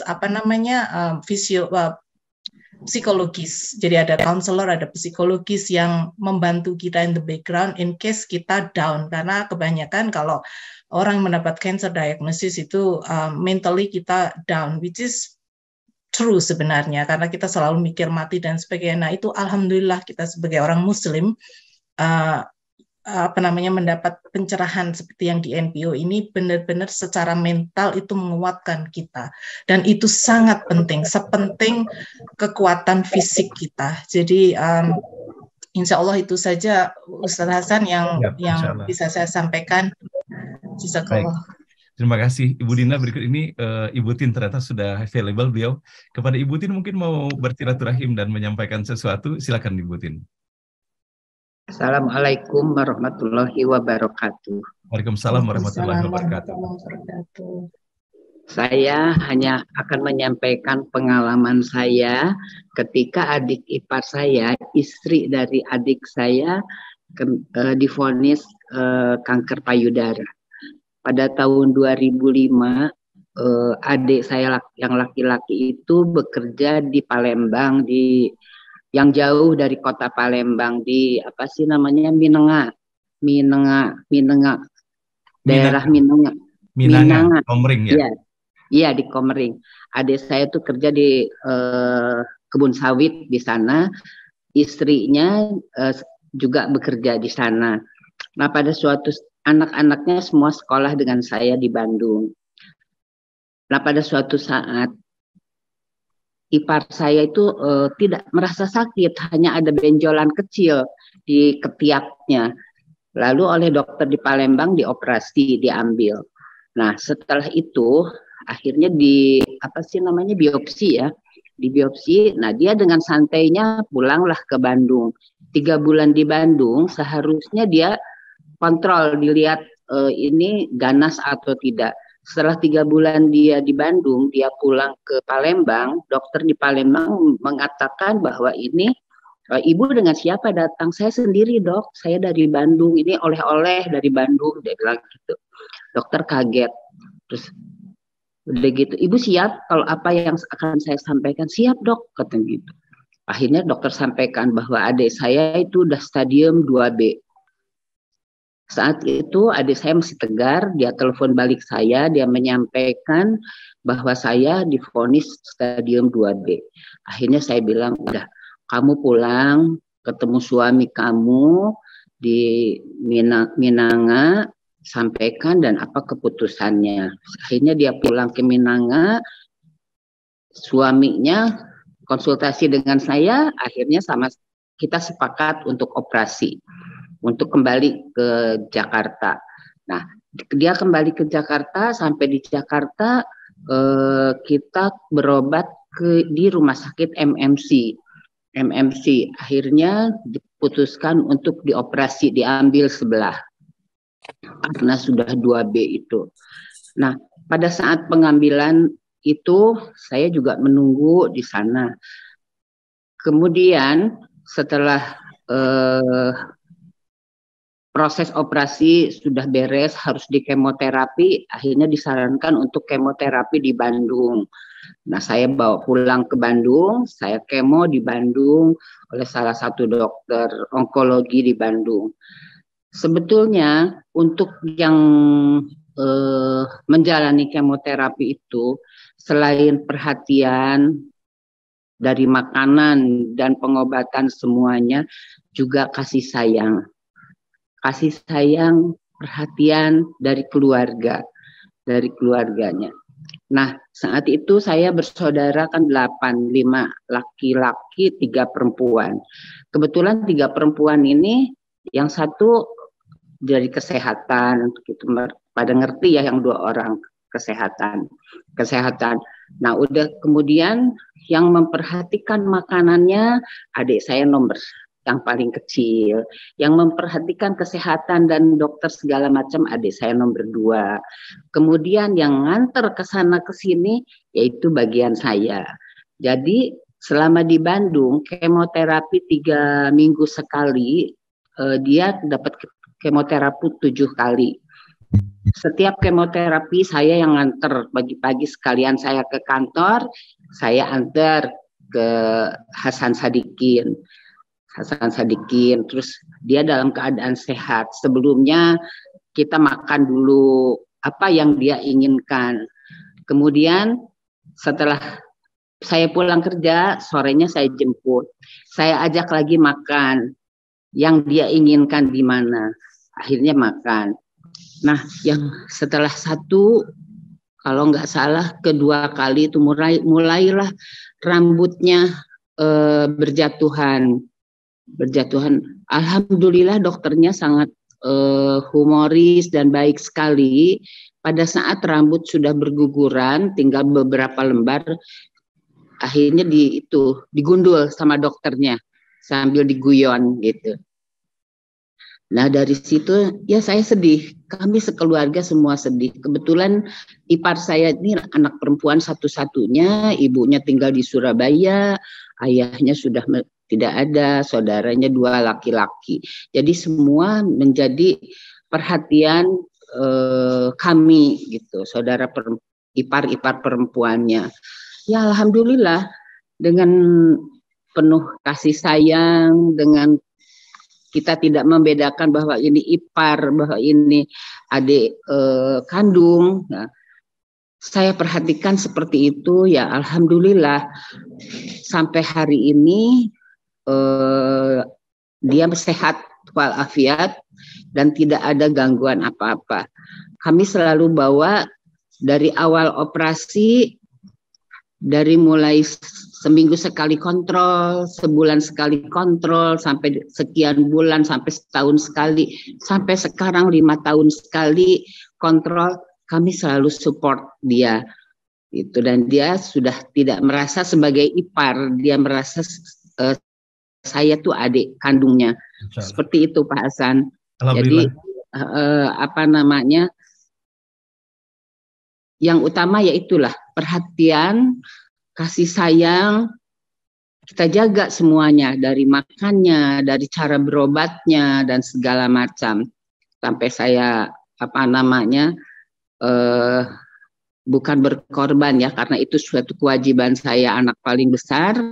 Jadi saya sangat perhatikan dia, dan dia juga selama di Minanga dia juga aktif di pengajian-pengajian, di Palembang juga dia aktif di pengajian-pengajian, dan dia lebih baik dia baca Al-Qur'annya, ilmu agamanya lebih baik dia daripada saya. Nah, seperti itu. Jadi tidak salah dengan Al-Qur'an, dengan mendalami semua ilmu agama. Alhamdulillah semua penyakit insya Allah ada dalam ridho Allah untuk disembuhkan. Jadi Ibu Dina Samsiar, Ibu Dina Yulia Ibu Dina Samsiar itu Pak Hasan orang Cimahi, adik kelas saya, sahabat dari adik saya, dari almarhum adik saya. Jadi saya kenal baik dengan Ibu Dina Samsiar, walaupun belum pernah ketemu ya Bu Dina ya. Semoga sehat semuanya insya Allah. Iya, seperti itu Pak Hasan. Pengalaman Ibu Tin. Pengalaman saya hanya itu aja, jadi perlu perhatian full dan jangan lupa ibadahnya juga dikuatkan. Amin, amin. Masya Allah. Ya.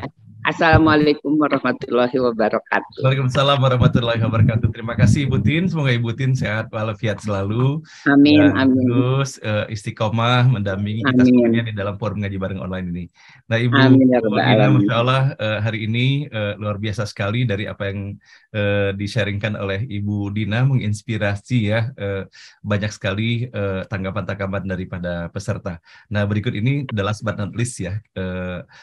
Kita meminta kesediaan Profesor Dr. Suharyadi, Rektor Universitas Dian Nusantara untuk menyampaikan sambutan dan tanggapannya kepada Prof. Suharyadi. Kami persilakan Prof. Tolong di-unmute audionya. Oh ya, alhamdulillah. Terima kasih Pak Bin. Ya silakan Prof. Ambil tenis, main tenis. Masya Allah.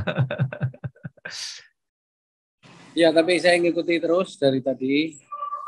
Luar biasa pengalaman Ibu Dina, disambung dengan Ibu Dina kedua, dan dilengkapi dengan Ibu Tati Rajab yang semuanya serikandi-serikandi yang luar biasa ini dari NGO ini. Masya Allah. Jadi mendengar cerita beliau-beliau ini, kita sebagai bapak-bapak kadang-kadang malu. Ibu-ibu lebih tegar kelihatannya menghadapi segala permasalahan yang menimpanya ya. Dan kita Bu Dina yang dari Canberra tadi itu diceritakannya walaupun sambil nangis tapi dengan ketegaran yang luar biasa, karena saya tahu persis yang mengalaminya itu beda dengan ceritanya, Pak. Ini sangat-sangat apa ya, prihatinkan, menyedihkan, tetapi sekaligus diterima dengan tawakal, itu luar biasa. Ini bagaimana seseorang bisa menerima cobaan dari Allah Subhanahu wa taala dengan penuh ketegaran. Nah, ini yang tidak mudah dihadapi oleh siapapun. Tetapi saya ikut bergembira karena wahana ngaji bareng online ini ternyata memberikan kekuatan yang luar biasa pada ibu-ibu yang sedang mengalami cobaan dari Allah Subhanahu wa taala, sehingga terkesan bisa menerima apa yang menjadi apa yang dia derita dengan ketabahan yang luar biasa. Jadi yang bisa ditarik dari peristiwa yang dialami ibu-ibu, mulai Ibu Dina, Bu Dina Samsiar, Ibu Tati, di tengah-tengah derita yang beliau-beliau alami, mereka masih bisa menerima dengan ketegaran yang luar biasa, sekaligus masih bisa berbuat untuk banyak orang yang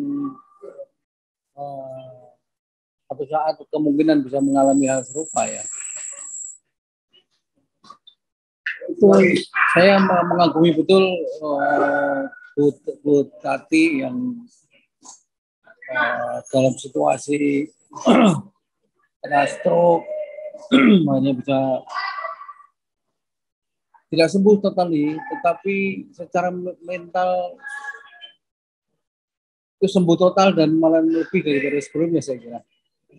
Temuan-temuan hasil riset beliau untuk menciptakan peralatan-peralatan kedokteran dari pengalaman beliau selama stroke dengan beberapa paten yang mereka bisa Ibu Tati bisa dapatkan selama sakit, itu luar biasa sekali.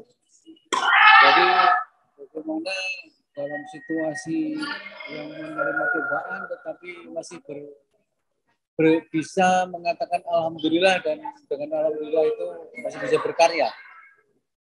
Ini yang sangat luar biasa Pak Hasan, dan berbagailah Pak Hasan apa yang Pak Hasan sampaikan setiap pagi itu ternyata memberi kesan yang mendalam dan memberikan satu pengobatan tersendiri bagi Bapak Ibu sekalian yang sedang mengalami cobaan. Jadi ini saya kira hikmah yang kita dapat dari NBO, dan pengalaman Ibu Dina tadi menjadi pembelajaran bagi kita semua. Bagaimana dengan cobaan yang diberikan Allah, semakin kita bisa mendekatkan diri, semakin kita bisa tawakal dan tawadu kepada Allah Subhanahu wa taala, dan bisa lebih mendalami Al-Quran dan hadis Nabi dan menjalankannya dengan lebih baik lagi. Ini saya kira yang bisa kita petik dari pembelajaran ini. Terima kasih Ibu Dina atas apa yang telah Ibu sampaikan, dan kami semua dari seluruh jamaah MBO turut mendoakan agar Allah berikan kesembuhan. Amin. Pada Ibu Dina dan bisa sehat kembali seperti sedia kala dan terus meneruskan pekerjaannya sebagai researcher di negeri orang. Selamat kepada Bapak semuanya. Assalamualaikum warahmatullahi wabarakatuh. Waalaikumsalam warahmatullahi wabarakatuh. Terima kasih Prof. Saradi atas sambutannya dan kesan-kesannya dari apa yang disampaikan dalam pertemuan kita pada pagi hari ini.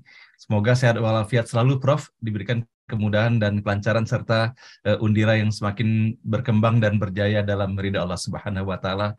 Amin ya rabbal alamin. Nah, baiklah Bapak dan Ibu yang dirahmati Allah, tanpa terasa hari ini ternyata telah menunjukkan jam 8:12 ya. Begitu asiknya kita mengikuti acara baik pemaparan maupun diskusi yang kita laksanakan pada pagi hari ini. Dan Ibu Dina, dari apa yang Ibu sampaikan pada hari ini semakin memantapkan kita semuanya bahwa kita dipentingkan tidak hanya membaca Al-Quran, tapi yang paling utama adalah bagaimana Al-Quran itu dan ayat-ayatnya itu betul-betul nuzul ya, turun ke dalam dada kita semuanya, sehingga walaupun beberapa ayat yang disebutkan oleh Ibu Dina, betapa ayat itu memberikan kesan dan membekas sangat mendalam pada diri Ibu Dina. Nah, ini yang paling penting Bapak dan Ibu yang dirahmati Allah ya, bagaimana kita berupaya menyelami dengan kesungguhan ya setiap ayat-ayat yang Allah hadirkan untuk kita semuanya.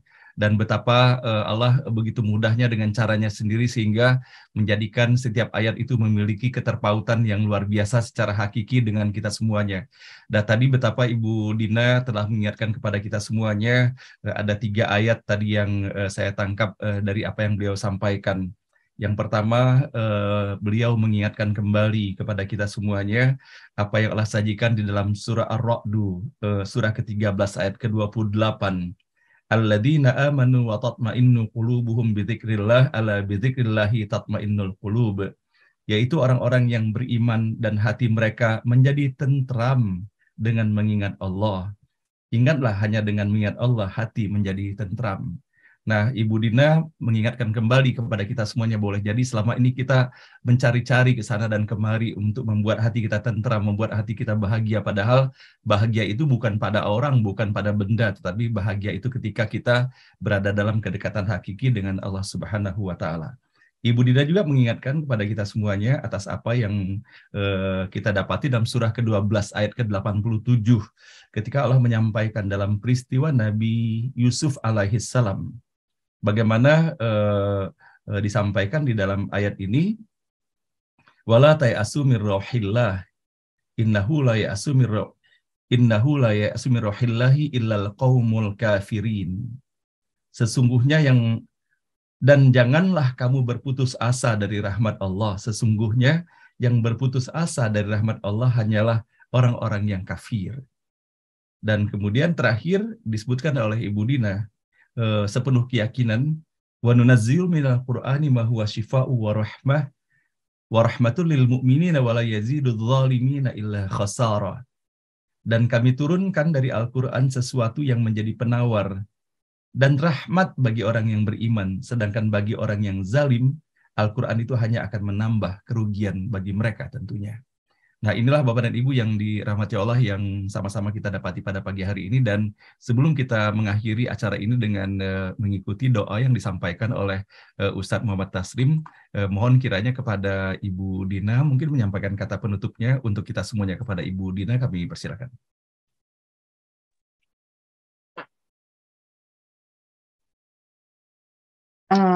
Penutup, saya harus menyebutkan apa ini Pak? Ya, silakan apa saja sebagai kata dalam. Dan sebelumnya yang jelas penutup sesi ini, kami berharap nanti Ibu Dina hadir pada sesi yang lain. Ini belum berbicara mengenai masa penelitian dan profesi yang Ibu laksanakan di Canberra. Silakan Ibu Dina. Insyaallah. Barangkali saya ingin mengucapkan terima kasih sekali lagi sebesar-besarnya kepada Pak Ustadz Hasan, Profesor Suharyadi, para pengurus NPO. NPO has been so amazing. Jadi insya Allah semoga Allah merahmati forum ini selalu. Dan kemudian saya juga mohon maaf sebesar-besarnya jika ada banyak kata-kata yang salah. Mohon maaf, saya sangat emosional. Dan semoga silaturahmi ini tetap berlanjut. Dan kalau ada Bapak Ibu yang akan ke Canberra, monggo silahkan kontak kami. Insya Allah kalau saya bisa bantu, kami akan bantu sekuat tenaga.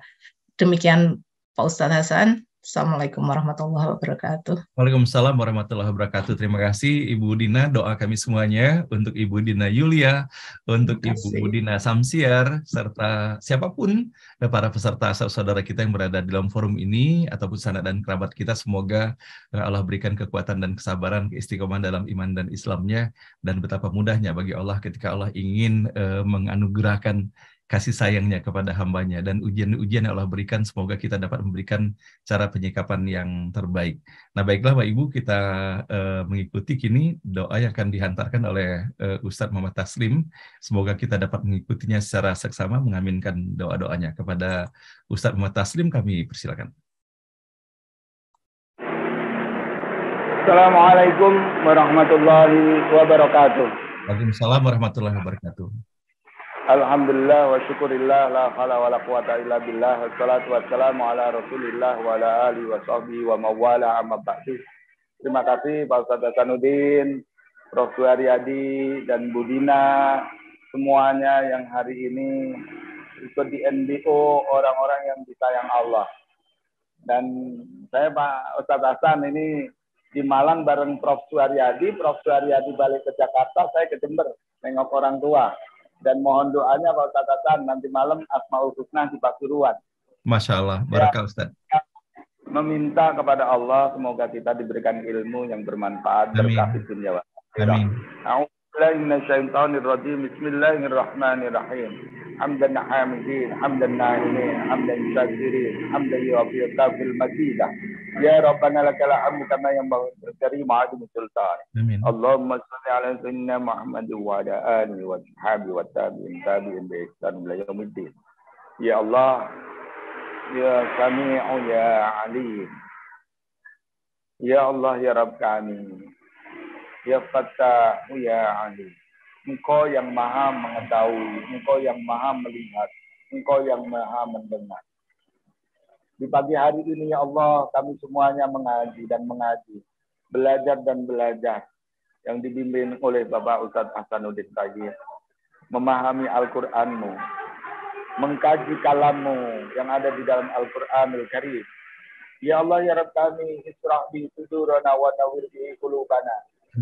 Ya Allah, Engkau berikan, bukakan hati kami, pikiran kami, Engkau berikan cahaya hidayah-Mu, cahaya ilmu yang Engkau berikan kepada kami, menjadikan ilmu yang bermanfaat, berkah dunia wal akhirah. Amin. Ilmu yang bermanfaat untuk kami, bermanfaat untuk keluarga kami, bermanfaat untuk masyarakat kami, bermanfaat untuk saudara-saudara kami, tetangga kami, bangsa negeri kami. Ya Allah ya Rabb kami. Hanya Engkau ya Allah yang mampu membimbing kami, mudahkan segala urusan kami. Ya Allah ya Rabb kami, jadikan anak cucu kami, zuriat kami menjadi anak-anak yang saleh dan salihah, berbakti kepada orang tua, berbakti kepada nusa dan bangsa, karena taatnya kepadamu dan taat kepada Rasulmu Nabiullah Muhammad sallallahu alaihi wasallam. Rabbana la tuzigh qulubana ba'da idh hadaitana wa hab lana min ladunka rahmah innaka antal wahhab. Rabbana hab lana min azwajina wa dhurriyyatina qurrata a'yun waj'alna lil muttaqina imama. Rabbi salihin, Rabbi habna salihin, Rabbi habna salihin. Rabbana atina fid dunya hasanah wa fil akhirati hasanah wa qina adzabannar. Amin. Wa ja'alna jannatan al-abrar ya aziz ya ghaffar ya rabbal alamin. Amin. Subhana rabbika rabbil izzati amma yasifun wa salamun alhamdulillahi rabbil alamin. Amin. Alhamdulillah. Terima kasih semuanya, jamaah NGO, mohon maaf lahir batin. Wassalamualaikum warahmatullahi wabarakatuh. Waalaikumsalam warahmatullahi wabarakatuh. Terima kasih Teh Taslim, semoga diberikan kemudahan dan kelancaran dan semoga ayahandanya sehat walafiat selalu dalam ridha Allah. Nah, baiklah Bapak dan Ibu, Ibu Dina, Prof. Suryadi serta Ibu Dina Yulia, Ibu Dina Samsiar serta Bapak Ibu semuanya, dengan berakhirnya doa pada hari ini, maka berakhir pula acara kita. Semoga Allah merahmati, memberkahi kita semuanya. Dan apabila terdapat kekurangan di dalam ini, semoga Allah membukakan pintu ampunan dan pintu maghfirahnya untuk kita semuanya. Dari saya cukup sekian, mohon maaf lahir dan batin Bapak dan Ibu. Wabillahi taufiq wal hidayah. Wassalamualaikum warahmatullahi wabarakatuh.